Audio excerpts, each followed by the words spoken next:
예, 식사하셨습니까? 데일리 종목 브리핑의 박 소장입니다. 오늘은 네이버 살펴보려고 하는데요. 최근 두나무 인수 추진 소식 때문에 주목할 필요가 있습니다. 24만 원대에 물려 계신 분들 많으시죠? 저도 마음이 아픈데요. 어제만 해도 12,500원이나 빠졌으니까 정말 속상하실 텐데 그래도 장기적으로는 기회가 될 수도 있어 보여서 오늘 자세히 분석해 드리려고 합니다. 차트부터 차근차근 보시죠. 먼저 월봉으로 큰 그림을 보면요. 작년 6월에 15만 1,000원 바닥 찍고 반등해서 올해 1월에 23만 9,500원까지 갔다가 다시 조정받고 있는 상황이에요. 근데 이 패턴 보시면 하락세의 형태를 그리고 있거든요. 이게 보통 상승 반전 신호로 해석되는 경우가 많아서 좀 더 지켜볼 필요가 있습니다. 그 안에서 주봉을 보시면 최근 3주간 연속 음봉을 그리면서 24만 원대까지 내려왔는데 20주 이동 평균선인 23만 원대가 중요한 지지선 역할을 할 것 같네요. 여기서 반등 못하면 21만 원까지도 볼 수 있지만 지켜낸다면 다시 상승 전환할 가능성도 충분해 보입니다. 지금 일봉상 위치는 어제 24만 4,250원으로 마감했고 전일 대비 12,500원 그러니까 4.89% 하락한 상태인데요. 장중에 24만 2,000원까지 찍었다가 살짝 반등한 모습이라 오늘 반응이 중요할 것 같습니다. 제가 보는 중요한 가격대가 몇 개 있는데요. 첫 번째 지지선은 23만 원인데 이유는 20주 이동평균선이 지나가는 자리고 심리적 지지선이기도 해요. 실제로 과거에도 이 자리에서 몇 번 반등했던 이력이 있거든요. 두 번째 저항선은 25만 5천 원인데 이유는 최근 고점이자 매물대가 쌓여있는 구간이라서 여기를 뚫어야 본격적인 상승이 가능합니다. 그리고 핵심 매물대는 24만 원에서 25만 원 사이인데 이유는 최근 거래량이 집중된 구간이라서 여기서 승부가 날 것 같아요. 특히 24만 5천 원 근처에 엄청난 매물대가 형성돼 있어서 단기적으로는 이 구간 돌파가 쉽지 않을 거예요. 최근 거래량을 보면 어제 83만 9,671주가 거래됐는데 평소보다 좀 늘어난 수준이에요.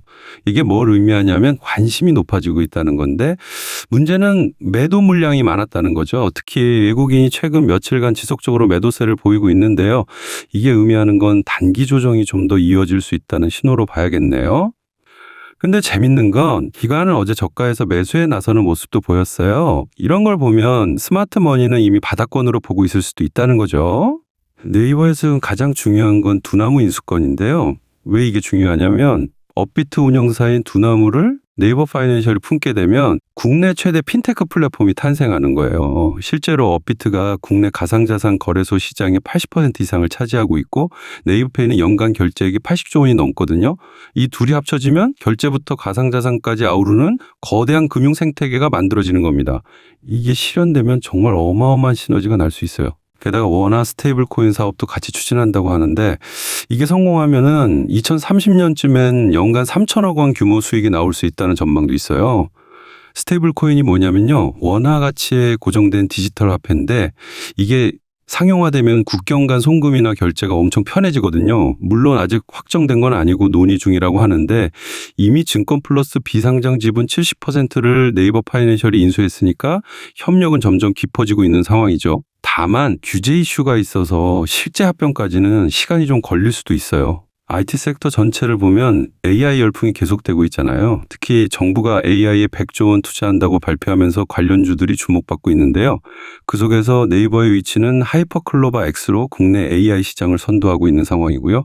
실제로 올해 4월에 하이퍼클로바 X 시드를 오픈소스로 공개했고 6월엔 출원 모델인 싱크도 내놨어요. 특히 한국어 처리 능력에선 GPT 4.1보다 뛰어나다는 평가를 받고 있습니다. 이게 왜 중요하냐면요. 한국 시장에 특화된 AI 서비스를 만들 수 있다는 거예요. 예를 들어 네이버 쇼핑에 AI 추천 기능을 넣는다든지 검색 품질을 높인다든지 활용할 곳이 무궁무진하거든요. 실적 얘기도 빼놓을 수 없죠. 3분기 실적 정말 좋았어요. 매출 2조 7,156억 원으로 전년 대비 11.1% 성장했고 영업이익은 5,253억 원으로 무려 38.2% 증가해서 사상 최대 실적을 기록했거든요. 특히 서치 플랫폼이 9,977억 원, 커머스가 7,254억 원 매출을 올렸는데 이게 다 AI 기술 덕분에 광고 효율이 좋아지고 추천 정확도가 높아진 결과예요. 증권가에서는 내년 매출 11조 5천억 원, 영업이익 2조 3천억 원 정도 예상하고 있는데 만약 두나무 합병이 성사되면 실적이 훨씬 더 좋아질 수 있겠죠. 실제로 대신증권에서는 두나무가 편입되면 2026년 매출이 20% 이상 성장할 수 있다고 전망했어요. 예, 최근 주가 조정 원인도 짚어봐야겠네요. 첫째는 외국인 매도세인데 이건 글로벌 금리 인상 우려랑 달러 강세 때문인 것 같고요.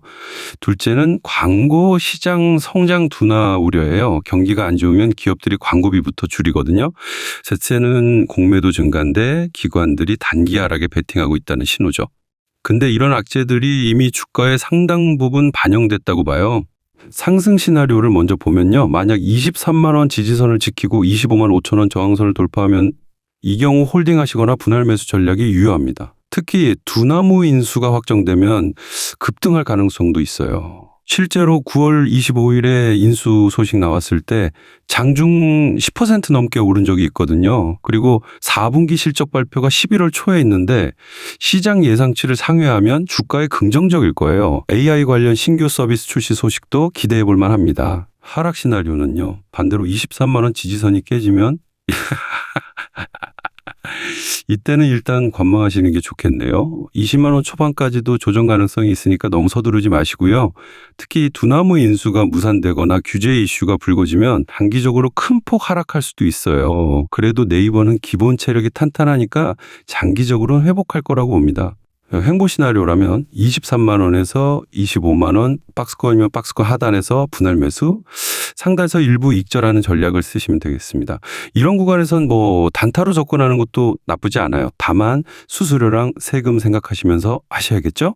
참고로 증권가 목표 주가를 보면요. 하나증권이 25만 원, 교보증권이 25만 4천 원, 대신증권이 28만 원까지 제시하고 있어요. 현재 주가가 목표가 대비 할인된 상태라는 거죠.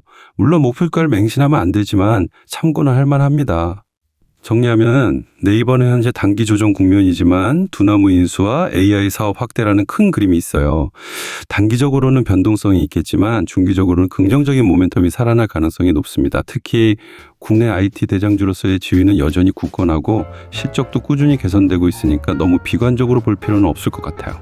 24만 원에서 25만 원대 물려 계신 분들 정말 힘드셨을 거예요. 저도 그 심정 충분히 이해합니다. 하지만 네이버는 펀더멘털이 탄탄한 기업이니까 너무 조급하게 손절하지 마시고 장기적 관점에서 접근하시면 좋겠네요. 일희일비하지 마시고 본인의 투자 원칙을 지키시는 게 중요합니다. 혼자 고민하지 마시고 커뮤니티에서 같이 정보 나누면서 대응하시면 좋겠네요. 투자는 결국 혼자 하는 거지만 정보는 같이 나누면서 하는 게 훨씬 도움이 됩니다. 오늘 분석 도움되셨다면 좋아요 꾹 눌러주시고요. 매일 이런 분석 받아보고 싶으시면 구독 부탁드립니다. 다음에 또 좋은 정보로 찾아뵙겠습니다. 감사합니다.